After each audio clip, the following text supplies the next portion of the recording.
नमस्कार, DD news में आपका स्वागत है। मैं हूं चंद्रशेखर जोशी और आइए सबसे पहले आपको दिखाते हैं इस वक्त की हेडलाइंस।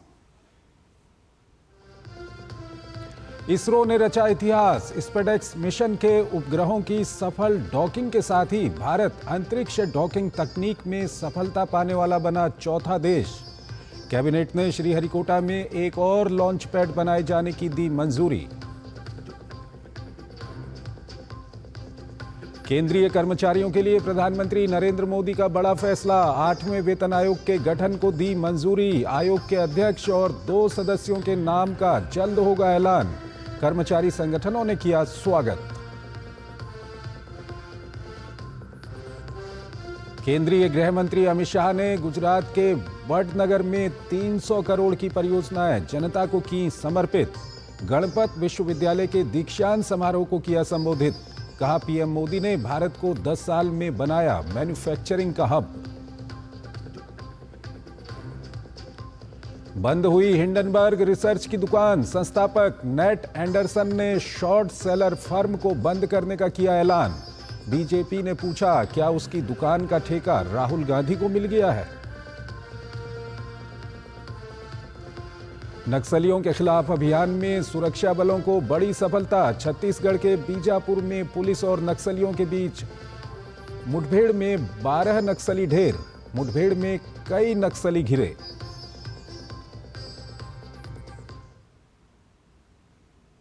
और आइए अब खबरों को विस्तार से देखते हैं। मोदी सरकार ने आज अंतरिक्ष के क्षेत्र में एक बड़ा फैसला लिया है, जिसके तहत श्रीहरिकोटा में तीसरे लॉन्चिंग पैड को मंजूरी दी गई है। अंतरिक्ष यान के प्रक्षेपण में इस्तेमाल होने वाला ये तीसरा लॉन्चिंग पैड अत्याधुनिक सुविधाओं से लैस होगा। केंद्रीय कैबिनेट ने इसके लिए करीब 4000 करोड़ रुपए को मंजूरी भी दे दी है। कैबिनेट के फैसले की जानकारी देते हुए सूचना एवं प्रसारण मंत्री अश्विनी वैष्णव ने बताया कि केंद्रीय कर्मचारियों के लिए 8वें वेतन आयोग को लेकर प्रधानमंत्री नरेंद्र मोदी ने मंजूरी दे दी है।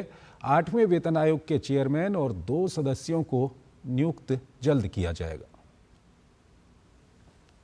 देश भर में केंद्रीय सरकार के कर्मचारियों के लिए गुरुवार का दिन बेहद खास रहा।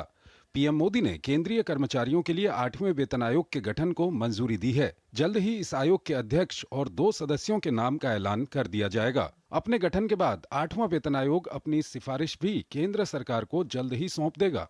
2016 में लास्ट पे कमीशन 7th पे कमीशन स्टार्ट हुआ था, तो 2026 में इसका टर्म कंप्लीट होता है। उससे वेल बिफोर 2025 में 8th पे कमीशन स्टैब्लिश करने से सफिशिएंट टाइम मिलेगा so that the recommendations can be received well before the completion of the period of 7th पे कमीशन। 8वें वेतन आयोग का फायदा केंद्रीय कर्मियों, पेंशन भोगियों के अलावा रक्षा बलों, रेलवे कर्मचारियों और दिल्ली में लगभग 4 लाख कर्मचारियों को इसका फायदा होगा। केंद्र के ऐलान के बाद केंद्रीय कर्मियों के संगठनों ने मोदी सरकार के फैसले को लेकर खुशी जाहिर की है। शिव गोपाल मिश्र ने दिल्ली में सूचना प्रसारण मंत्री अश्विनी वैष्णव से मुलाकात की और पीएम मोदी का आभार जताया। प्रधानमंत्री नरेंद्र मोदी जी को, केंद्र सरकार को धन्यवाद करता हूं। आज ये सेंट्रल पे कमीशन अपॉइंटमेंट के लिए जल्दी से पे कमीशन कॉन्स्टिट्यूट करके डेट ऑफ इफेक्ट जनवरी 2026 से ये रिवाइज्ड पे स्ट्रक्चर, रिवाइज्ड अलाउंसेस देने का ये कर्तव्य बनता है। ये बहुत ही हर्ष का विषय है कि देश के हमारे यशस्वी प्रधानमंत्री जी श्री नरेंद्र मोदी जी ने 8वें वेतन आयोग के लिए मंजूरी दी है। ये जो खुशी हम लोग बहुत पहले से मांग कर रहे थे और नए साल के तोहफा मानिए बहुत अच्छा है, इसलिए हम सभी रेल कर्मचारी इसके लिए सरकार को बहुत बहुत बधाई देते हैं। गुरुवार को हुई कैबिनेट की बैठक में स्पेस सेक्टर के लिए भी एक बड़ी खबर आई। आंध्र प्रदेश के श्रीहरिकोटा में एक और लॉन्च पैड बनाए जाने को कैबिनेट ने मंजूरी दी है। ये देश का तीसरा लॉन्चिंग पैड होगा। करीब 4000 करोड़ की लागत से इस प्रोजेक्ट को 4 वर्षों में पूरा कर लिया जाएगा। फर्स्ट और सेकंड लॉन्च पैड्स को अगर देखेंगे, उससे कई ज्यादा कैपेसिटीज की है। रॉकेट्स को किस तरह से प्लेस करना, 2 रॉकेट्स के बीच में गैप कितना होना चाहिए, ज्यादा थ्रस्ट जहां चाहिए, ज्यादा पावर चाहिए रॉकेट को, उसके हिसाब से उसकी डिजाइन होनी चाहिए। गौरतलब है कि विज्ञान और तकनीक के क्षेत्र में बीते वर्षों में मोदी सरकार के अहम फैसलों को देखें तो कुल 68,000 करोड़ रुपए से अधिक की मंजूरी मिल चुकी है। अंतरिक्ष क्षेत्र में मोदी सरकार के अहम फैसलों के चलते मौजूदा समय में 200 से ज्यादा स्टार्टअप काम कर रहे हैं। गुरुवार के फैसले से वैश्विक स्तर पर देश का अंतरिक्ष सेक्टर और तेजी से आगे बढ़ेगा। शैलेंद्र मिश्र के साथ ब्यूरो रिपोर्ट, डीडी न्यूज। प्रधानमंत्री मोदी ने केंद्रीय सरकार के सभी कर्मचारियों के लिए 8वें केंद्रीय वेतन आयोग को मंजूरी दे दी है। प्रधानमंत्री मोदी ने इसकी जानकारी अपने सोशल मीडिया अकाउंट एक्स पर साझा करते हुए लिखा कि विकसित भारत के निर्माण के लिए काम कर रहे सभी सरकारी कर्मचारियों के प्रयासों पर हम सभी को गर्व है। 8वें वेतन आयोग पर कैबिनेट के फैसले से जीवन की गुणवत्ता में सुधार आएगा और खपत को बढ़ावा मिलेगा।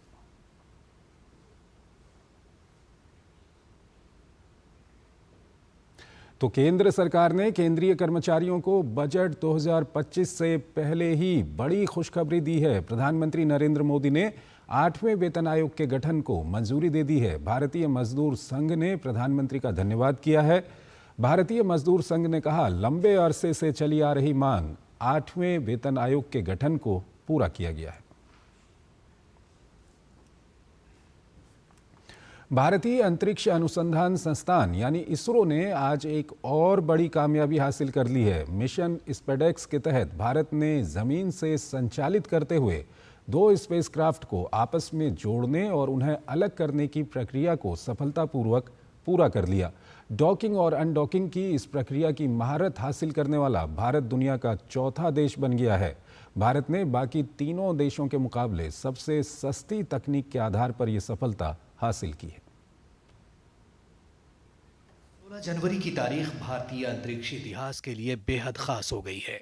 भारतीय अंतरिक्ष अनुसंधान संगठन यानी इसरो ने अंतरिक्ष में भारत की उपलब्धियों में एक और मुकाम स्थापित करते हुए अंतरिक्ष डॉकिंग तकनीक में महारत हासिल कर ली है। इसरो के मुताबिक स्पेडेक्स मिशन के उपग्रहों की सफल डॉकिंग के साथ ही भारत अंतरिक्ष डॉकिंग तकनीक में सफलता पाने वाला चौथा देश बन गया है। इसरो ने सोशल मीडिया प्लेटफॉर्म एक्स पर एक पोस्ट में लिखा, डॉकिंग सक्सेस, स्पेसक्राफ्ट डॉकिंग सफलतापूर्वक पूरी हुई। एक ऐतिहासिक क्षण, डॉकिंग सफलतापूर्वक पूरी हो गई। भारत सफल अंतरिक्ष डॉकिंग हासिल करने वाला चौथा देश बन गया। पूरी टीम को बधाई, भारत को बधाई। ये जो डॉकिंग और अनडॉकिंग की कैपेबिलिटी है, एक ऐसी कैपेबिलिटी थी, एक ऐसी क्षमता थी जिसके बिना हमारी आगे की प्रगति रुक जाती, और अब हम उसी प्रकार से क्षमतावान हैं जैसे कोई भी और देश। इसरो ने 2 छोटे अंतरिक्ष यान SDX-01 चेजर और SDX-02 टारगेट का विलय सफलतापूर्वक कराया है। इनमें से प्रत्येक का वजन लगभग 220 किलोग्राम है। ये उपग्रह स्पेस डॉकिंग एक्सपेरिमेंट यानी स्पेडेक्स मिशन का हिस्सा थे, जिसे 30 दिसंबर को श्रीहरिकोटा से PSLV-C60 रॉकेट के जरिए प्रक्षेपित किया गया था। भारत अब डॉकिंग तकनीक में महारत हासिल करने वाला अमेरिका, रूस और चीन के बाद चौथा देश बन गया है।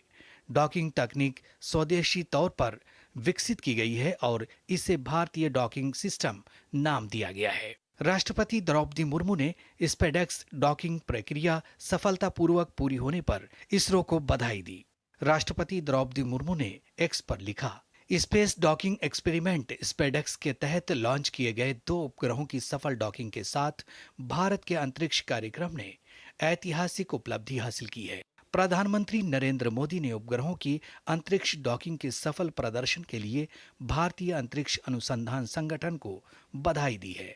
प्रधानमंत्री नरेंद्र मोदी ने सोशल मीडिया प्लेटफॉर्म एक्स पर लिखा, उपग्रहों की अंतरिक्ष डॉकिंग की सफलता के लिए इसरो के हमारे वैज्ञानिकों और पूरे अंतरिक्ष समुदाय को बधाई। ये आने वाले वर्षों में भारत के महत्वाकांक्षी अंतरिक्ष मिशनों की ओर बढ़ाया गया महत्वपूर्ण कदम है। स्पेडेक्स मिशन कक्षीय डॉकिंग में भारत की क्षमता स्थापित करने में मदद करेगा, जो भविष्य में मानव अंतरिक्ष उड़ान और उपग्रह सेवा मिशनों के लिए एक महत्वपूर्ण तकनीक है। Bureau report, DD news. केंद्रीय गृह मंत्री अमित शाह अपने गुजरात दौरे के तहत आज पीएम मोदी के गृहनगर वडनगर पहुंचे, जहां उन्होंने कई विकास परियोजनाओं की शुरुआत की। अमित शाह ने वडनगर में पुरातत्व अनुभव संग्रहालय, प्रेरणा संकुल और स्पोर्ट्स कॉम्प्लेक्स की सौगात दी। गृह मंत्री ने कहा कि वडनगर सबसे पुरातन शहरों में से एक है और हजारों साल से वडनगर की यात्रा चली आ रही है। गुजरात दौरे पर केंद्रीय गृह मंत्री अमित शाह ने वडनगर में करीब 300 करोड़ रुपए की लागत वाले विकास कार्यों का लोकार्पण किया। गृह मंत्री ने वडनगर में पुरातत्व अनुभव संग्रहालय, प्रेरणा संकुल और स्पोर्ट्स कॉम्प्लेक्स का लोकार्पण किया। गृह मंत्री ने 72 करोड़ रुपए की लागत से तैयार प्रेरणा संकुल राष्ट्र को समर्पित किया। पीएम मोदी ने इसी स्कूल से प्रारंभिक शिक्षा प्राप्त की थी। अमित शाह ने वडनगर में कुल 34,235 वर्ग मीटर क्षेत्र में 33.5 करोड़ रुपए की लागत से निर्मित और विकसित स्पोर्ट्स कॉम्प्लेक्स का भी उद्घाटन किया। आज यहाँ पर लगभग 300 करोड़ की लागत से एक म्यूजियम बनाया गया है और मैं नरेंद्र भाई को बहुत साधुवाद देना चाहता हूं। इन्होंने ये परिकल्पना कर न केवल वडनगर, गुजरात और देश की संस्कृति को दुनिया के नक्शे पर रखने का काम किया है। केंद्रीय मंत्री अमित शाह ने प्रेरणा संकुल परिसर का उद्घाटन करते हुए कहा कि इसी स्कूल में आने वाली पीढ़ी अपना भविष्य निर्माण करेगी। जिस स्कूल के अंदर नरेंद्र मोदी जी ने प्राथमिक शिक्षा प्राप्त करी, वहां आज देश भर के बच्चे इसी रास्ते पर चलने की शिक्षा प्राप्त करने के लिए आ रहे हैं। ये प्रेरणा संकुल आने वाले देश के भविष्य में कई ऐसे बड़े व्यक्तियों का योगदान देने का काम करेगा। अमित शाह गणपत विश्वविद्यालय के दीक्षांत समारोह में शामिल हुए। उन्होंने कहा कि सभी छात्रों में ऊंचाइयों को प्राप्त करने का लक्ष्य होना चाहिए। उन्होंने कहा कि पीएम मोदी ने भारत को 10 साल में मैन्युफैक्चरिंग हब बनाने का काम किया है। उन्होंने कहा कि जब मैन्युफैक्चरिंग हब बनता है तो युवाओं को रोजगार मिलता है। नरेंद्र मोदी जी ने 10 साल के अंदर भारत को दुनिया में उत्पादन का हब बनाने का बहुत बड़ा काम समाप्त कर दिया है। आज दुनिया की हरेक मैन्युफैक्चरिंग कंपनी भारत में अपना यूनिट लगाने के लिए लालायित है और जब देश उत्पादन का हब बनता है उसका सबसे बड़ा फायदा मेरे सामने बैठे हुए युवाओं को होता है। केंद्रीय गृह मंत्री ने मेहसाणा के संगीत संग्रहालय के कार्यों को लेकर समीक्षा बैठक भी की। ब्यूरो इनपुट के साथ मेघना देव की रिपोर्ट, डीडी न्यूज। दिल्ली में 20 दिन बाद 5 फरवरी को विधानसभा चुनाव के लिए मतदान होना है, जिसके लिए इन दिनों नामांकन का काम बहुत तेजी से जारी है। आज भी दिल्ली के कई दिग्गजों ने अपनी अपनी सीट से पर्चा दाखिल किया तो जुलूस निकालकर अपनी ताकत का प्रदर्शन भी किया। बीजेपी, आप और कांग्रेस तीनों ही दलों के बड़े नेताओं ने आज भी अपने अपने विरोधियों पर जमकर हमला बोला तो अपने काम के आधार पर जनता से समर्थन मांगा। कैसा रहा आज का सियासी दिन दिल्ली के चुनाव में, देखिए ये रिपोर्ट। दिल्ली विधानसभा चुनाव की तैयारियों के बीच नामांकन की प्रक्रिया जारी है। गुरुवार को आम आदमी पार्टी, बीजेपी और कांग्रेस के तमाम दिग्गज उम्मीदवारों ने नामांकन किया।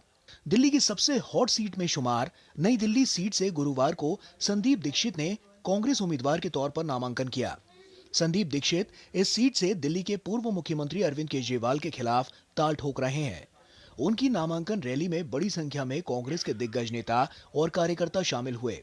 संदीप दीक्षित ने अपनी जीत का दावा किया और दिल्ली में कांग्रेस सरकार बनने की उम्मीद जताई। लोगों के मन में क्या है उसको भांपने की कोशिश की, वो दिखा भी, बिना पूछे भी लोग अपनी अपनी प्रतिक्रिया देने लगे। बीजेपी की ओर से गुरुवार को 2 बड़े नेताओं कपिल मिश्रा और हरीश खुराना ने पर्चा भरा। कपिल मिश्रा ने करावल नगर विधानसभा सीट के भाजपा प्रत्याशी के रूप में नामांकन किया। नामांकन से पहले कपिल मिश्रा ने रैली निकाली। भाजपा उम्मीदवार हरीश खुराना ने मोती नगर विधानसभा क्षेत्र से पर्चा भरा। इससे पहले उन्होंने अपने परिवार के साथ हवन किया। इस दौरान बड़ी संख्या में पार्टी के नेता और कार्यकर्ता मौजूद रहे। और जो उत्साह यहाँ लोगों पे आप देख रहे हैं, भव्य विजय भाजपा की दिल्ली विधानसभा चुनाव में होने जा रही है। भारतीय जनता पार्टी का नेतृत्व मोती नगर विधानसभा में हम करते हुए विधानसभा के अंदर जाएं और दिल्ली के अंदर हम जो पिछले कई सालों से सरकार में नहीं हैं, वो वापस दिल्ली के अंदर भारतीय जनता पार्टी को सत्ता वापस मिले। बीजेपी ने अपने प्रत्याशियों की चौथी सूची को जारी कर दिया है। चौथी सूची में भाजपा ने कुल 9 सीटों के लिए अपने उम्मीदवारों का ऐलान किया है। उधर आम आदमी पार्टी के उम्मीदवार भी नामांकन में जुटे हुए हैं। पार्टी के बड़े नेताओं मनीष सिसोदिया, सौरभ भारद्वाज और गोपाल राय ने अपने अपने पर्चे भरे। मनीष सिसोदिया ने जंगपुरा से नामांकन किया। पर्चा भरने से पहले दिल्ली के जंगपुरा इलाके में अपनी यात्रा निकाली, जिसमें महिलाओं ने बढ़ चढ़कर हिस्सा लिया। वहीं गोपाल राय ने बाबरपुर सीट से पर्चा भरा। उन्होंने टाटा नैनो कार से नंद नगरी स्थित निर्वाचन कार्यालय में पहुंचकर नामांकन किया। दिल्ली सरकार में मंत्री और ग्रेटर कैलाश सीट से आम आदमी पार्टी के उम्मीदवार सौरभ भारद्वाज ने भी पर्चा भरा। नामांकन दाखिल करने से पहले कालकाजी मंदिर में पूजा अर्चना की। नामांकन के बाद सबने अपनी अपनी जीत के दावे किए। जंगपुरा का एक एक भाई, एक एक बहन, वही प्यार और सम्मान अपने इस भाई को देंगे जो पिछले 10 साल से आम आदमी पार्टी को देते रहे हैं। मुझे भरोसा है बाबरपुर विधानसभा में जिस तरह से विकास कार्य हुए हैं, काम के लिए लोग दोबारा हमसे फिर से मौका देंगे। शुक्रवार का दिन नामांकन का आखिरी दिन है। दिल्ली की 70 विधानसभा सीटों पर 5 फरवरी को मतदान है और नतीजों की घोषणा 8 फरवरी को होगी। Bureau report, DD news. Delhi के पॉश इलाकों में शुमार ग्रेटर कैलाश विधानसभा सीट पर चौथी बार जीत हासिल करने के लिए सौरभ भारद्वाज चुनावी मैदान में हैं। उनका मुख्य मुकाबला बीजेपी और कांग्रेस प्रत्याशियों से रहेगा। इस सीट पर 2013 से आम आदमी पार्टी का कब्जा है। पार्टी ने एक बार फिर सौरभ भारद्वाज को ही चुनावी मैदान में उतारा है। ग्रेटर कैलाश से कांग्रेस ने गर्वित सिंघवी को टिकट दिया है। वहीं बीजेपी ने ग्रेटर कैलाश से शिखा राय को टिकट दिया है। आप प्रत्याशी सौरभ भारद्वाज ने गुरुवार को अपना नामांकन दाखिल किया। इस मौके पर सौरभ भारद्वाज से खास बातचीत की हमारे संवाददाता कुमार आलोक ने। हमारे साथ हैं आम आदमी पार्टी के कद्दावर नेता सौरभ भारद्वाज जी, जो अभी अभी नॉमिनेशन करके आए हैं। सर, किन मुद्दों पर आप चुनाव के मैदान में जा रहे हैं और क्या उपलब्धियां रही है सर आपकी पिछला कार्यकाल रहा है? देखिए, आम आदमी पार्टी की 10 साल सरकार दिल्ली के अंदर रही है और हम दिल्ली वालों से यही कह रहे हैं कि जिसने दिल्ली के लिए काम किया उसको आप वोट दीजिए। जो दिल्ली में आगे काम करने की बात कर रहा है आप उसको वोट दीजिए। जो लोग आपके लिए उपलब्ध रहे हैं उनके लिए वोट दीजिए। क्या सर आपको लगता है कि कांग्रेस के साथ जो लोकसभा में गठबंधन आपका रहा वो विधानसभा चुनाव में भी कंटिन्यू होना चाहिए था? देखिए, मेरी विधानसभा में 5 साल पहले 2020 में कांग्रेस के कैंडिडेट को 2 से 3% वोट मिले थे और उससे पहले भी 2 से 3% वोट मिले थे। तो मुझे नहीं लगता कि 2-3% वोट से कोई खास जो है दिल्ली के चुनाव में हमें पहले 2 चुनावों में फ़र्क पड़ा। मुझे लगता है कि कांग्रेस जो है इस चुनाव के अंदर नहीं है और पिछली बार की तरह उनको 0 सीट रहेंगी। सर, लास्ट क्वेश्चन, शराब घोटाले को लेकर विपक्ष आपको घेरने की कोशिश कर रहा है। मनीष सिसोदिया पर आरोप लग रहे हैं, मुख्यमंत्री पर आरोप लग रहे हैं, कैसे इसको काउंटर कर रहे हैं सर आप इलेक्शन कैंपेन में? देखिए, अब तो कोई बात ही नहीं कर रहा इसकी। भारतीय जनता पार्टी ने भी इसकी बात करनी बंद कर दी क्योंकि जनता ने इस पूरे के पूरे नैरेटिव को रिजेक्ट कर दिया है। ये थे सौरभ भारद्वाज जी, जिनका कहना है कि शराब घोटाले को लेकर जिस तरीके से अपोजिशन आम आदमी पार्टी को घेरने की कोशिश कर रही है, अब अपोजिशन ने इस घोटाले को या इस विवाद को का नाम लेना ही बंद कर दिया है। Kumar Alok, DD news, Delhi. दिल्ली के विधानसभा चुनाव में सभी राजनीतिक दल वोटर को लुभाने के लिए कोई कोर कसर नहीं छोड़ना चाहते। ऐसे में दिल्ली वोटर वॉइस फोरम वोटरों को जागरूक करने के लिए आगे आया है। गुरुवार को दिल्ली में पूर्व न्यायाधीश एस.एन. ढींगरा ने लोगों को बताया कि दिल्ली में कई ऐसे मुद्दे हैं जो चर्चा के तौर पर तो रहते हैं, लेकिन उन पर कितना काम हुआ है ये खुद वोटर को तय करना है। उन्होंने कहा कि केवल वर्तमान मुद्दों पर ही नहीं बल्कि भविष्य को देखते हुए भी वोटर को अपना वोट तय करना चाहिए। पूर्व न्यायाधीश ढींगरा ने इस बात पर जोर दिया कि चुनाव में अपना मत देने से पहले सभी राजनीतिक दलों के घोषणा पत्र को जरूर पढ़ना चाहिए। तंत्र में चुनाव 5 बुराइयों में से आपको सबसे कम बुरा चुनना होता है, क्योंकि राजनीति जो है वो है ही कीचड़, तो वो कुछ ना कुछ तो करेंगे ऐसा। तो उनमें से आपको किसी को चुनना है तो सबसे कम जो आपके लिए लॉन्ग टर्म प्लानिंग करे, जो आपके कल की पीढ़ी के बारे में सोचे, जो ये सोचे कि हाँ मैं इस राज्य को ये सिर्फ इलेक्शन जीतने के लिए नहीं है, मेरे पावर के लिए नहीं है, बल्कि इसलिए है कि मैंने इस राज्य को कुछ दे के जाना, वो है।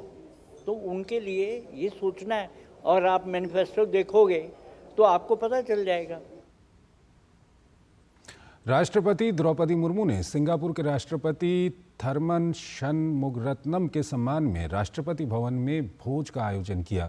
राष्ट्रपति और उनके प्रतिनिधिमंडल का राष्ट्रपति भवन में स्वागत करते हुए राष्ट्रपति द्रौपदी मुर्मू ने कहा कि दोनों देशों के बीच संबंधों ने हाल के दिनों में और गति पकड़ी है। राष्ट्रपति ने कहा कि सिंगापुर भारत की एक्ट ईस्ट नीति और भारत प्रशांत के हमारे दृष्टिकोण का एक प्रमुख स्तंभ है। उन्होंने कहा कि लोकतांत्रिक मूल्यों में हमारी साझा विश्वास भी हमें एक दूसरे से जोड़ता है। साझा इतिहास, विश्वास और पारस्परिक सम्मान पर आधारित मैत्री की लंबे परंपरा तथा विभिन्न क्षेत्रों में व्यापक सहयोग के कारण भारत सिंगापुर सहयोग पिछले कुछ वर्षों में और प्रगाढ़ हुआ। हमारा द्विपक्षीय व्यापार और निवेश लगातार बढ़ रहा है। हमें हमारे बीच मजबूत रक्षा सहयोग है। फिनटेक और स्किल डेवलपमेंट हमारी साझेदारी के महत्वपूर्ण घटक बनकर उभरे हैं। हमारे बीच सांस्कृतिक और शैक्षिक संबंध मजबूत हैं और लोगों के बीच काफी आदान प्रदान होता है। बहुपक्षीय मंचों पर भी हमारा सहयोग लगातार बढ़ रहा है। सिंगापुर के राष्ट्रपति थरमन शनमुगरत्नम ने हाल के वर्षों में भारत की प्रगति की प्रशंसा की। India has made remarkable advances in social and economic development, uplifting the lives of hundreds of millions, especially women and the rural poor. The introduction of basic social amenities on a massive scale over the last decade, from electrifying villages to providing clean piped water and cooking gas, to building household toilets, to establishing primary health care and rural childcare centers, has changed lives on a scale extraordinary, both by historical standards in India and by any global standard. इससे पहले Singapore के राष्ट्रपति थरमन शनमुगरत्नम राष्ट्रपति द्रौपदी मुर्मू से राष्ट्रपति भवन में मिले। इस दौरान दोनों के बीच भारत और सिंगापुर के संबंधों को आगे बढ़ाने पर व्यापक चर्चा हुई। साथ ही भारत और सिंगापुर के बीच व्यापक रणनीतिक साझेदारी को और मजबूत करने के तरीकों पर भी चर्चा हुई। भारत के दौरे पर आए सिंगापुर के राष्ट्रपति थरमन शनमुगरत्नम ने प्रधानमंत्री नरेंद्र मोदी से भी मुलाकात की। पीएम मोदी ने सोशल मीडिया साइट एक्स पर जानकारी देते हुए बताया कि मुलाकात के दौरान भारत सिंगापुर व्यापक रणनीतिक साझेदारी के सभी पहलुओं पर चर्चा की। सेमीकंडक्टर, डिजिटलीकरण, कौशल विकास, कनेक्टिविटी और अन्य जैसे भविष्य के क्षेत्रों के बारे में बात हुई। उद्योग, बुनियादी ढांचे और संस्कृति में सहयोग को बेहतर बनाने के तरीकों पर भी बात हुई।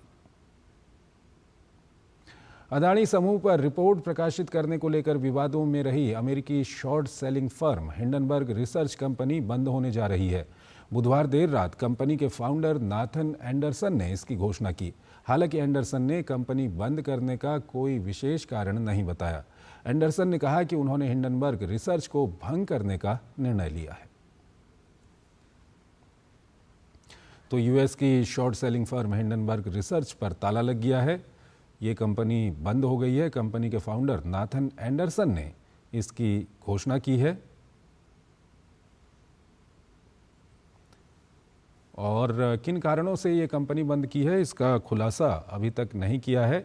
हालांकि ये कंपनी काफ़ी विवादों में रही और कंपनी की जो रिसर्च एक्टिविटीज़ हैं वो ख़त्म की जा रही हैं, उनको बंद किया जा रहा है। और राहुल गांधी ने हिंडनबर्ग रिपोर्ट का समर्थन किया था और ये कंपनी अब बंद हो रही है। प्रधानमंत्री नरेंद्र मोदी 18 जनवरी को वीडियो कॉन्फ्रेंसिंग के माध्यम से स्वामित्व योजना के तहत संपत्ति कार्ड वितरित करेंगे। कार्यक्रम के दौरान 10 राज्यों और 2 केंद्र शासित प्रदेशों के 230 से अधिक जिलों के 50,000 से अधिक गांवों के 65 लाख से अधिक संपत्ति मालिकों को संपत्ति कार्ड प्रदान किया जाएगा। ये योजना संपत्तियों के आर्थिक लाभ प्राप्ति को सुगम बनाने और बैंक ऋण के माध्यम से संस्थागत ऋण उपलब्ध कराने, संपत्ति संबंधी विवादों को कम करने, ग्रामीण क्षेत्रों में संपत्तियों और संपदा कर के बेहतर मूल्यांकन की सुविधा प्रदान करने और व्यापक ग्राम स्तरीय योजना बनाने में भी मदद करती है।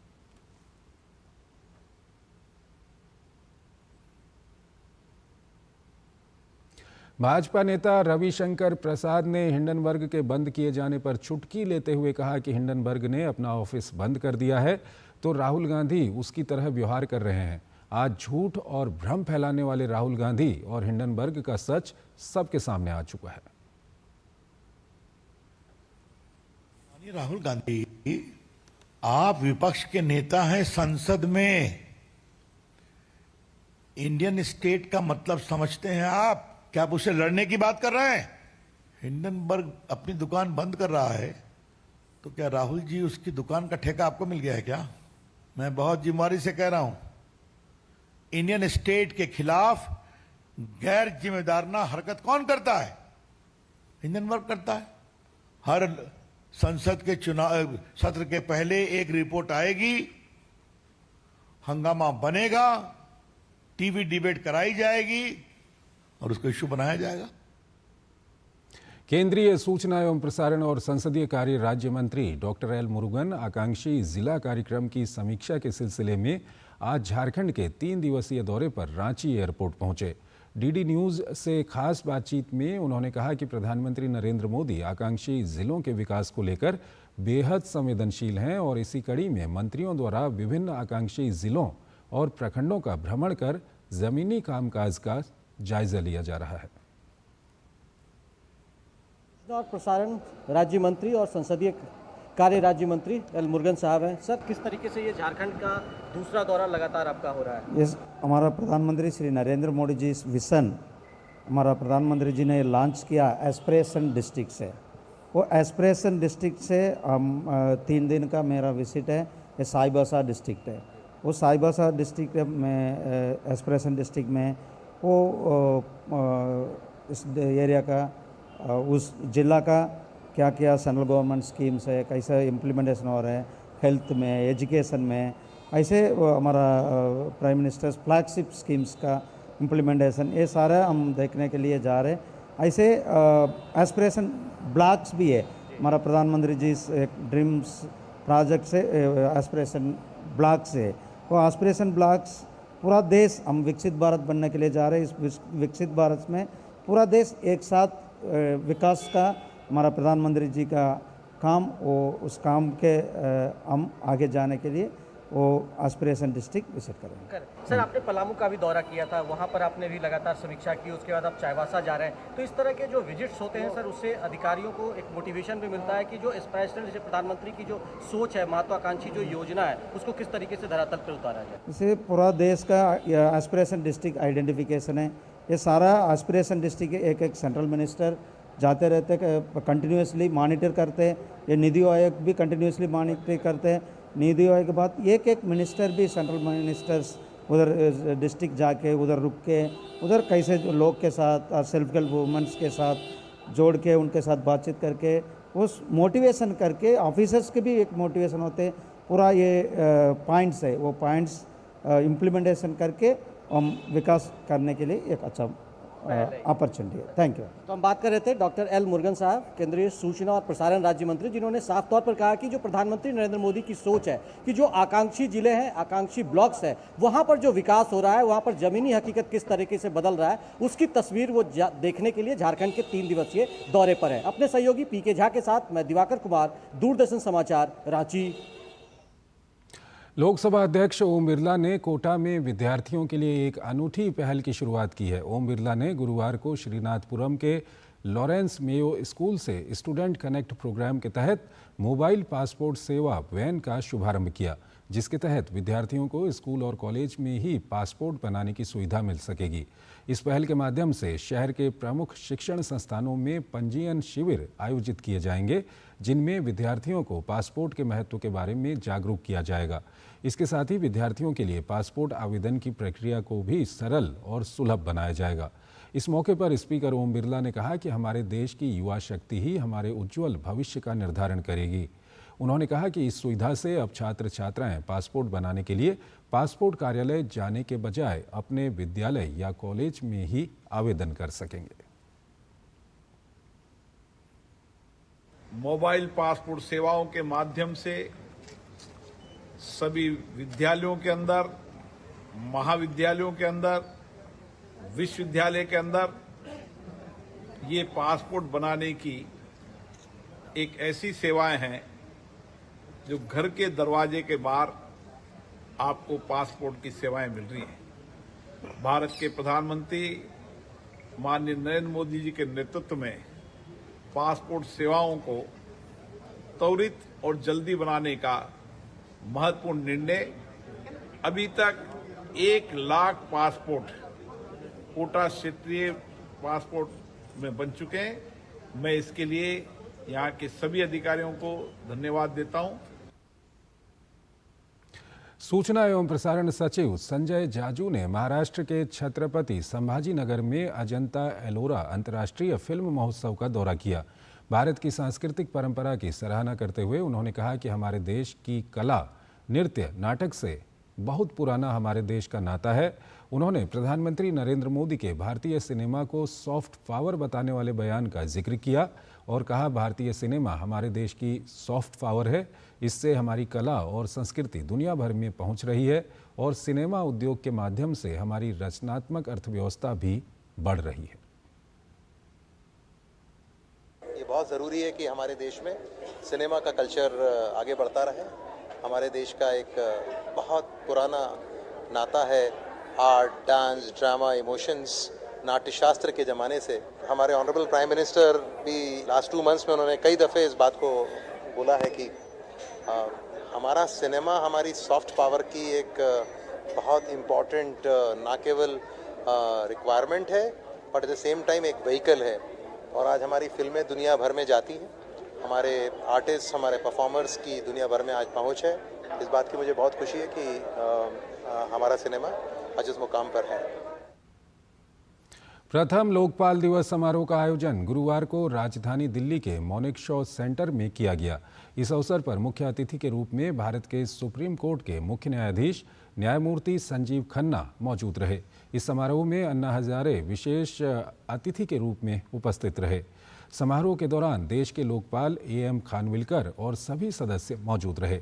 कार्यक्रम में मुख्य न्यायाधीश संजीव खन्ना ने attorney general of India R Venkat Mani, पूर्व सुप्रीम कोर्ट जज जस्टिस N संतोष हेगड़े और पद्म भूषण अन्ना हजारे को सम्मानित किया। कार्यक्रम को संबोधित करते हुए मुख्य न्यायाधीश संजीव खन्ना ने लोकपाल की भूमिका और कार्यों पर अपने विचार साझा किए। उन्होंने लोकपाल के महत्व और इसके कार्यों को मजबूत करने की आवश्यकता पर बल दिया। उन्होंने कहा कि लोकपाल की भूमिका बेहद अहम है। लोकपाल को भविष्य की चुनौतियों से निपटने में केंद्रीय सतर्कता आयोग जैसी देश की अन्य जांच एजेंसियों के साथ मिलकर कार्य करना होगा। Lokpal's performance so far demonstrates its potential. Some challenges persist. Mere establishment of Lokpal does not solve the problem of corruption. For the Lokpal to realize its full potential, it must coordinate seamlessly with existing bodies such as Central Vigilance Commission and other referee agencies. Smooth collaboration is essential for gathering evidence, pursuing investigation, filling charges without undue democratic drag. वहीं देश के Lokpal AM Khanwilkar ने स्पष्ट किया कि संसद के बनाए नियमों और कानूनों के तहत ही लोकपाल कार्य कर रहा है। उन्होंने कहा कि लोकपाल से शिकायत करने वाले लोगों की पहचान मौजूदा कानूनों के तहत छिपाने का प्रावधान है। मैं ये समझूंगा कि परिवर्तन नहीं है, ये जो नियम कानून बनाए पार्लियामेंट ने उसी में उसमें इनिट किया है कि जब तक इंक्वायरी कंप्लीट नहीं होती है, ख़त्म नहीं होती, तब तक उसके नाम के बारे में या उसके बाद भी अगर वो कहता है कि मेरा नाम कहीं आना नहीं चाहिए तो उसकी हम लोगों को उसके बारे में प्रोविज़न करना पड़ता है, उसके बारे में अरेंजमेंट रखना पड़ता है। संसद भवन परिसर में आज जवाहर नवोदय विद्यालय के लिए 25वीं राष्ट्रीय युवा संसद प्रतियोगिता 2023-24 के लिए पुरस्कार वितरण समारोह आयोजित किया गया। राष्ट्रीय युवा संसद प्रतियोगिता पिछले 28 सालों से लगातार आयोजित की जा रही है, जिसमें युवाओं को भारतीय लोकतंत्र और उसकी परंपराओं से अवगत कराने के लिए राष्ट्रीय स्तर पर प्रतियोगिताएं आयोजित की जाती हैं। इस वर्ष 8 क्षेत्रों के विद्यालयों को पुरस्कार दिए गए। इस अवसर पर सफल युवा प्रतिभागियों को संबोधित करते हुए केंद्रीय विधि और न्याय मंत्रालय के राज्य मंत्री, स्वतंत्र प्रभार और संसदीय कार्य मंत्रालय राज्य मंत्री अर्जुन राम मेघवाल ने कहा कि देश के लोकतंत्र को मजबूत बनाने में युवाओं की महत्वपूर्ण भूमिका है और भारत को विकसित भारत बनाने के लिए आज के युवा पूरी तरीके से सक्षम हैं। ज़रूरत है शिक्षा में चरित्रवान शिक्षा को बढ़ावा देने की। विद्यार्थियों को चरित्रवान बना दो, संस्कारवान बना दो, एबल बना दो, कैपेबल बना दो, ये देश अपने आप ही विकसित राष्ट्रों की श्रेणी में खड़ा हो जाएगा। नवोदय विद्यालय समिति यही काम कर रही है, इसलिए नवोदय विद्यालय समिति को भी बहुत बहुत बधाई और शुभकामनाएं देते हैं। चरित्र के बारे में एक बार स्वामी विवेकानंद जी ने भी बहुत जोरदार बात की। वो उधर से आ रहे थे, लंदन रुके, शिकागो से लंदन रुके, एक शानदार भाषण दिया। एक कोई महिला पत्रकार सामने आई, उन्होंने कहा स्वामी जी आप जेंटलमैन नहीं लगते, भाषण तो बहुत शानदार दे रहे हो, ये क्या टर्बन पहन रखा है, क्या आपने ड्रेस पहन रखी है? तो उसने क्वेश्चन किया स्वामी जी को, बोला जेंटलमैन कैसे लगते हैं? तो उन्होंने कहा why don't you wear a coat pant tie and T shirt and looks like a gentleman? Then Swami ji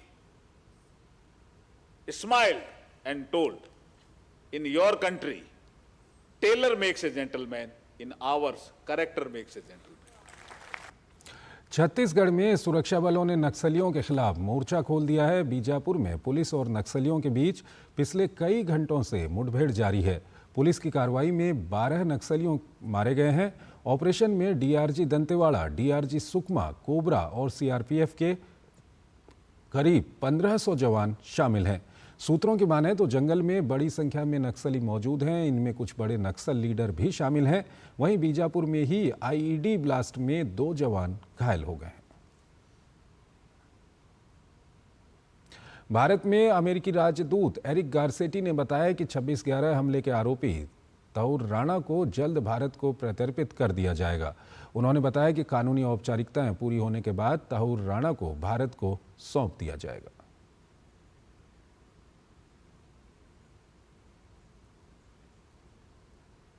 Extradition as well. I'm confident it will happen in the next few weeks or latest couple months. The final appeal is with our Supreme Court, who has never overturned a successful extradition decision, which is what we have achieved in U.S. courts. And our criminal justice experts have been working with Indian ones.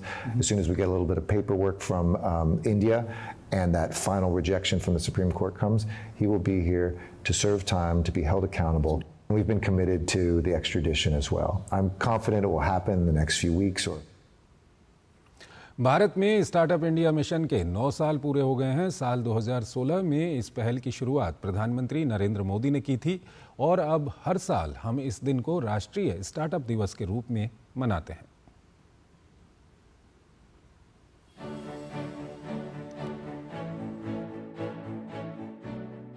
Bharat में नवाचार और उद्यमिता की शक्ति से एक नई धारा का निर्माण हो रहा है। ये कहानी है स्टार्टअप्स इंडिया की, जो आज अपने 10वें साल में प्रवेश कर चुका है। जनवरी 2016 में प्रधानमंत्री नरेंद्र मोदी ने स्टार्टअप इंडिया अभियान को लॉन्च किया था, जिसने देश भर में उद्यमिता की एक नई लहर को जन्म दिया। इसके जरिए प्रधानमंत्री का सपना भारत को स्टार्टअप्स के लिए सबसे बड़ा केंद्र बनाने का था। पिछले 9 सालों में 1,59,000 स्टार्टअप्स के साथ भारत अब दुनिया का तीसरा सबसे बड़ा स्टार्टअप इकोसिस्टम बन गया है। 100 से ज्यादा यूनिकॉर्न कंपनियों के साथ भारत वैश्विक मंच पर नवाचार और उद्यमिता का प्रतीक बन रहा है। ज़ोमैटो, नायका और ओला जैसी कंपनियां इस बात का उदाहरण हैं कि भारत अब नौकरी ढूंढने वाले देश से नौकरी देने वाला देश बन रहा है और इससे देश की आर्थिक प्रगति को भी बढ़ावा मिल रहा है। हेल्थ टेक और ई कॉमर्स जैसे क्षेत्रों में स्टार्टअप्स ने न केवल स्थानीय समस्याओं को हल किया है, बल्कि अंतर्राष्ट्रीय स्तर पर पहचान भी बनाई है। स्टार्टअप इंडिया की कुछ प्रमुख विशेषताओं की बात करें तो योग्य स्टार्टअप्स को लगातार 3 साल तक आयकर में छूट मिलती है, जिससे उन्हें आर्थिक स्थिरता बनाए रखने में मदद मिलती है। 10,000 करोड़ का विशेष फंड स्टार्टअप्स के शुरुआती चरण की फंडिंग में सहायता प्रदान करता है, जो उनके विकास को गति प्रदान करता है। जैव प्रौद्योगिकी, कृषि और नवीकरणीय ऊर्जा जैसे क्षेत्रों के लिए विशिष्ट नीतियां बनाई गई हैं, ताकि इन महत्वपूर्ण क्षेत्रों में नवाचार और विकास को प्रोत्साहन मिल सके। स्टार्टअप इंडिया पहल ने न केवल नवाचार को बढ़ावा दिया है, बल्कि रोजगार सृजन और महिला उद्यमिता जैसे सामाजिक पहलुओं को भी सशक्त किया है। इससे आईटी क्षेत्र में 2,04,000 से ज्यादा नौकरियां सृजित हुई हैं। हेल्थ केयर और लाइफ साइंसेज के क्षेत्र में 1,47,000 से अधिक नौकरियां स्टार्टअप इंडिया ने दी हैं और बिजनेस और कमर्शियल सर्विसेज की बात करें तो 94,000 से ज्यादा नौकरियां स्टार्टअप इंडिया की देन है। स्टार्टअप इंडिया की ये यात्रा सिर्फ मेट्रो शहरों तक ही सीमित नहीं है, बल्कि भारत के हर कोने में स्टार्टअप खासा फल फूल रहे हैं। अब छोटे शहर और ग्रामीण क्षेत्रों के युवा भी बड़े सपने देख रहे हैं और उन्हें साकार भी कर रहे हैं। स्टार्टअप इंडिया ने एक नए भारत की नींव रखी है, जहां नवाचार, उद्यमिता और प्रेरणा से हर युवा अपना सपना साकार कर सकता है। ये केवल एक आंदोलन नहीं, बल्कि एक मिशन है जो आने वाले वर्षों में भारत को और भी ऊंचाइयों तक पहुंचाएगा। Bureau report, DD news.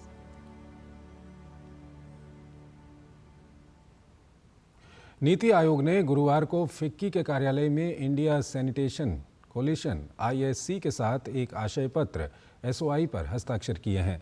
इस सहयोग का उद्देश्य सामुदायिक सहभागिता गतिविधियों और जागरूकता अभियानों के माध्यम से वाश यानी कि जल स्वच्छता और स्वास्थ्य प्रथाओं को बेहतर बनाने में आकांक्षी ब्लॉकों का समर्थन करना है। आशय पत्र पर हस्ताक्षर के दौरान नीति आयोग के CEO VBR सुब्रमण्यम भी उपस्थित थे। ये भागीदारी 15 जिलों और 19 आकांक्षी ब्लॉकों में परिवर्तन लाने पर ध्यान केंद्रित करेगी। साथ ही स्वच्छ जल, स्वच्छता और स्वास्थ्य से संबंधित महत्वपूर्ण मुद्दों को संबोधित करेगी। इससे इन क्षेत्रों के लोगों के स्वास्थ्य और कल्याण में योगदान मिलेगा। इसके तहत सहयोग को बढ़ावा देकर और स्थानीय क्षमता का निर्माण करके वाश प्रथाओं में स्थायी और दीर्घकालिक सुधार लाने का पूर्व सांसद डॉक्टर ज्योति मिर्धा सहित बड़ी संख्या में प्रबुद्धजन शामिल हुए। जो अंग्रेजी कालखंड में हमको शिक्षा व्यवस्था दी गई थी, जिसमें भारत में अपना कुछ नहीं है, सब पश्चिम से हमको मिला, ये जो पढ़ाया गया, ये इस शिक्षा दीक्षा से पढ़े लोग जो भारत को पश्चिम के चश्मे से देखते हैं, एक वो गैंग है जो भारत का विरोध करता है। कार्यक्रम की विशेष अतिथि पूर्व सांसद डॉक्टर ज्योति मिर्धा ने कहा कि उन्होंने तो किताब के विषय को जिया है और फेक नैरेटिव को अच्छे से समझती हैं। वहीं कुलपति प्रोफेसर योगेश सिंह ने भी फेक नैरेटिव के भ्रमजाल को देश और समाज के लिए हानिकारक बताया। Modi versus Khan market gang, लेकिन वो कहते हैं कि मैं इससे सहमत हूँ। मैं उसको एक कदम और आगे लेकर के जाऊंगी कि मैंने उसको जिया है। एजुकेशन फील्ड से इनको पता नहीं क्या विशेष इंटरेस्ट आता था कि एमपीओ को ढूंढो, जो फर्स्ट टाइमर्स हैं उनको बुलाओ, आइए यहाँ बैठेंगे, कैफे टर्टल में बैठ के चर्चा करेंगे, बिग चिल में आ जाइए। और जब वो आपको वहाँ पे इंडोक्ट्रिनेट करने का प्रयास करते थे, तब आपको समझ में आता था कि इस कॉफी की असली कीमत आप क्या चुका के आए। सत्य और तथ्य की कसौटी पर खरी उतरेगी, इसी विश्वास के साथ मैंने जब इसको पढ़ना शुरू किया और मैंने सारी जो किताब पढ़ी और इन्होंने जिस कॉन्फिडेंस से कहा कि यदि इसमें कुछ भी गलत होगा तो मैं किताब मार्केट से बाहर ले लूंगा, ये कॉन्फिडेंस तभी आ सकता है जब सत्य और तथ्य के आधार पर पुस्तक लिखी जाए। वहीं कार्यक्रम में शामिल लोगों ने इस किताब को भ्रम दूर करने और सच्चाई सामने लाने वाला बताया।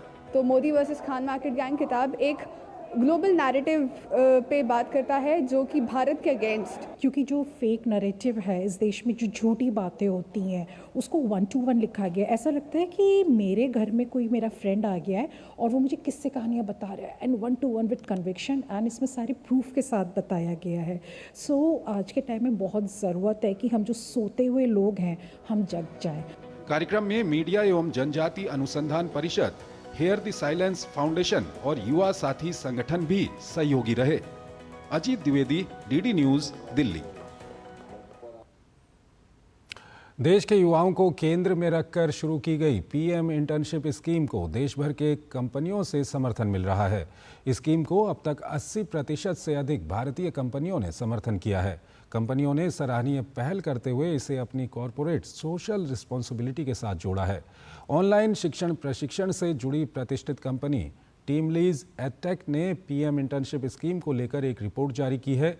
रिपोर्ट में कहा गया है कि 76% से ज़्यादा कंपनियां अपने इंटर्नशिप कार्यक्रमों में टेक्नोलॉजी से जुड़े रोल को प्राथमिकता दे रही हैं। वहीं 73% कंपनियां अपने इंटर्न में कम से कम 10% को कर्मचारियों के रूप में नियुक्त करने का इरादा रखती हैं। दरअसल केंद्रीय बजट 2024-25 में शुरू की गई पीएम इंटर्नशिप योजना के तहत शीर्ष 500 कंपनियों को अगले 5 वर्षों में 1 करोड़ युवाओं को इंटर्नशिप का अवसर ये कंपनियां देंगी। स्कीम के अंतर्गत प्रत्येक इंटर्न को 5,000 रुपये का मासिक स्टाइपेंड मिलता है।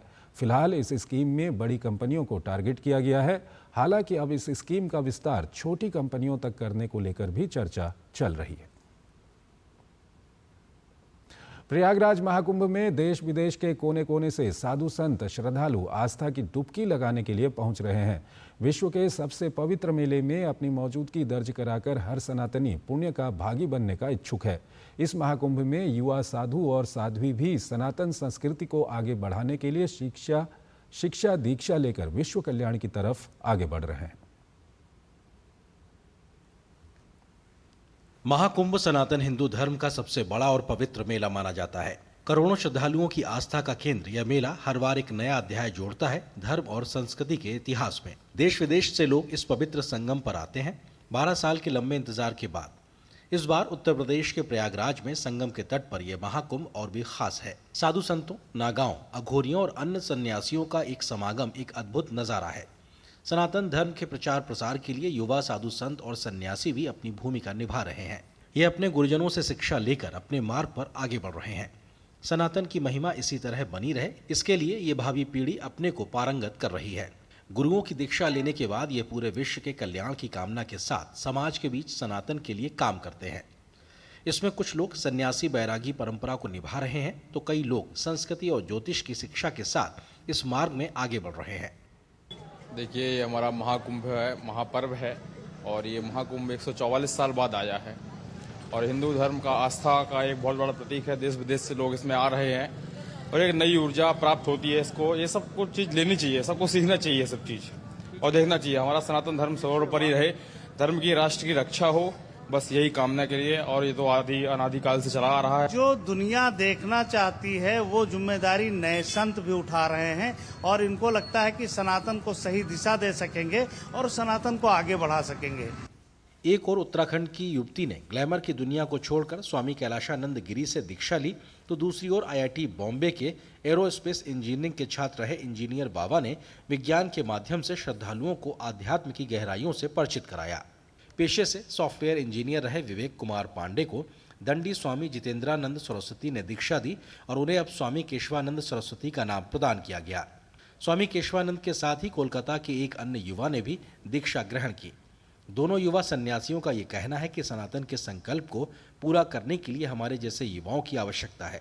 ये भगवा वस्त्रों में जो लोग दिख रहे हैं सनातन को समर्पित लोग हैं। इनके चेहरों को देखिए, इनमें किसी को अपने परिवार के चेहरे मिल जाएंगे, किसी को इसमें भक्ति भाव मिल जाएगा, किसी में सनातन संस्कृति का दर्शन होगा, किसी में भगवान के दर्शन होंगे और इन्हीं के कंधों पर सनातन संस्कृति की जिम्मेदारी है जो पूरी दुनिया में लेकर जा रहे हैं। महाकुंभ प्रयागराज में लगे मेला परिसर में स्थित ब्रह्मचारियों के अखाड़े श्री शंभू पंच अग्नि अखाड़ा में दीक्षा समारोह में ब्रह्मचारियों की दीक्षा दी गई। आदि गुरु शंकराचार्य की परंपरा से चतुर नाम के ब्रह्मचारी इस अखाड़े में रहते हैं।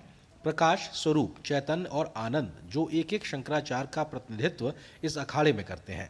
इन्हें चारों वेदों का अखाड़े में अध्ययन कराया जाता है, जिससे वे समाज में जाएं और धर्म का प्रचार प्रसार करें। ब्रह्मचारियों को हर एक चीज का ज्ञान, शिक्षा गुरुकुल द्वारा उनको शिक्षा दी जाती है और उनका उपसंस्कार जिसे जनेऊ कहा जाता है वो 5 से 11 साल की अवधि में कर दी जाती है। इन अखाड़ों में लाखों ब्रह्मचारी हैं। जो ब्रह्मचारी की दीक्षा लेने के लिए आएगा वह पहले अखाड़े की और सनातन धर्म की परंपराओं को समझेगा।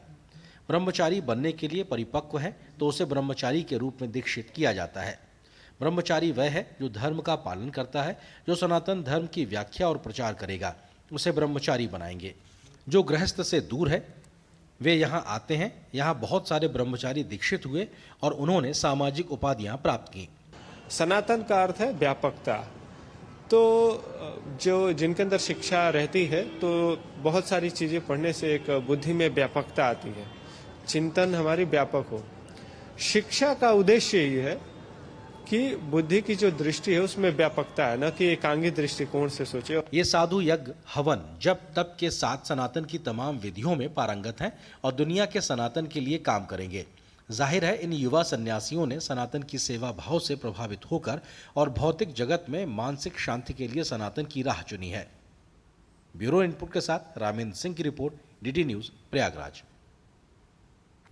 महापर्व महाकुंभ के लिए करोड़ों श्रद्धालु प्रयागराज पहुंच रहे हैं। महाकुंभ सिर्फ एक आयोजन नहीं है, ये मानवता की शाश्वत भक्ति का प्रमाण है, आध्यात्मिक एकता का उत्सव है और इसके सुचारू और सुरक्षित संचालन सुनिश्चित करने के लिए उत्तर प्रदेश सरकार ने युद्ध स्तर पर पुलिस प्रशासन को लगाया है।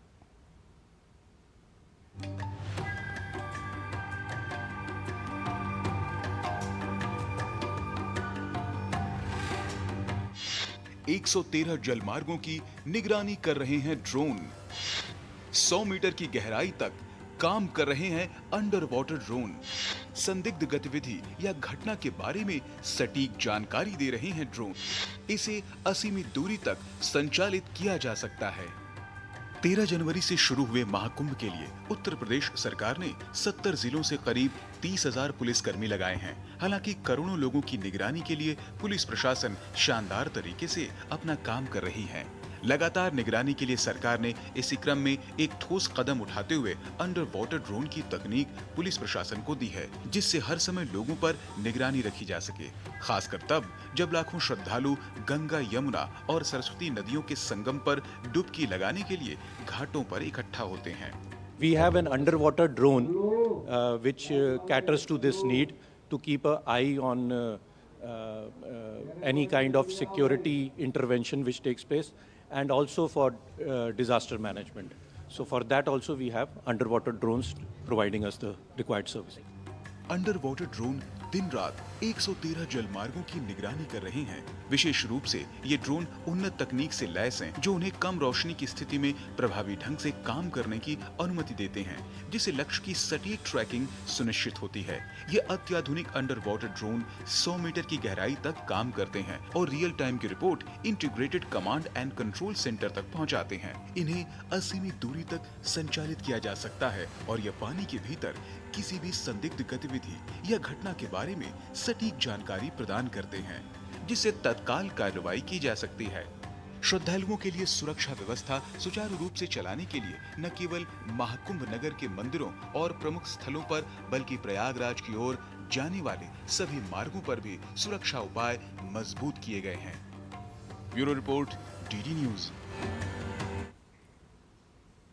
महाकुंभ मेले में चारों तरफ आध्यात्मिक ज्ञान की चर्चा भी है और धर्म जागरण को लेकर प्रवचन भी चल रहे हैं। ऐसे में प्रजापिता ब्रह्मकुमारी ईश्वरीय विश्वविद्यालय संस्था की तरफ से सनातन से स्वर्णिम भारत के विषय पर एक विशाल प्रदर्शनी का आयोजन किया है, जिसमें चलचित्र, छायाचित्र और 200 से अधिक मूविंग मॉडल्स भी लगाए गए हैं। देखिए हमारे संवाददाता मनीष वाजपेयी की ये रिपोर्ट। सनातन से स्वर्णिम भारत के संकल्प को सिद्धि तक की यात्रा में प्रजापिता ब्रह्मा कुमारी विश्वविद्यालय भी अपना योगदान कर रहा है। ऐसे में व्यक्ति को सामान्य तरह से आध्यात्मिक ज्ञान को दिया जाए, इसमें ब्रह्मा कुमारी की ये प्रदर्शनी अपनी भूमिका का निर्वहन कर रही है। महाकुंभ में इस वक्त मैं ब्रह्मा कुमारी ने जो स्वर्णिम भारत का ज्ञान कुंभ यहाँ पर लगाया हुआ है, सनातन से ही स्वर्णिम भारत का निर्माण होगा, इस आकांक्षा के साथ, इस अपेक्षा के साथ और इस मनोयोग के साथ यहाँ पर एक प्रदर्शनी लगाई गई है। निश्चित तौर पर वो देखने वाली है। तो चलिए देखते हैं वो प्रदर्शनी और जानते हैं क्या कुछ महाकुंभ में ब्रह्मा कुमारी के इस प्रदर्शनी में है। प्रदर्शनी में लेजर लाइट शो, होलोग्राम के अतिरिक्त कई और माध्यमों के जरिए कलयुगी जीवन और सतयुगी जीवन में न केवल अंतर दिखाया गया है, बल्कि ये भी बताया गया है कि जीवन में आध्यात्मिकता को आत्मसात करके कैसे सुखमय बनाया जाए। इस प्रदर्शनी की थीम है कि हम भारत को स्वर्णिम कैसे बनाएं। जैसे कि हम सभी का लक्ष्य रहता है कि राम राज्य कैसे आए, तो उसी थीम पर यहाँ पर सारी प्रदर्शनी बनाई गई है, जिसमें आप देखेंगे कि कई स्टॉल्स के माध्यम से हम लोगों को बता रहे हैं कि आप अपने जीवन में नैतिक मूल्यों को धारण करें, क्योंकि उन्हीं की कमी से आज मनुष्य जो है वो पशु के समान हो गया है, जानवर के समान हो गया है। लेकिन यदि हम मूल्यों को धारण करेंगे तो कहीं ना कहीं से हम देवत्व की ओर बढ़ेंगे। पिछले कई महीनों के निरंतर परिश्रम और कई भाई बहनों के अथक प्रयास से इस प्रदर्शनी पंडाल को न केवल भव्य रूप दिया गया, बल्कि इसके पीछे के निहित उद्देश्य को भी चरितार्थ किया गया। 28 दिसंबर से लेकर 10 जनवरी तक निरंतर गतिशील रहे हम लोग, रात और दिन। इसमें कई टीम्स लगी। महाराष्ट्र, बॉम्बे से लगभग 50-60 भाई बहन आए जो लगे, और भिलाई से हमारे भाई बहन आए, वो भी लगभग 40-50 के आसपास थे।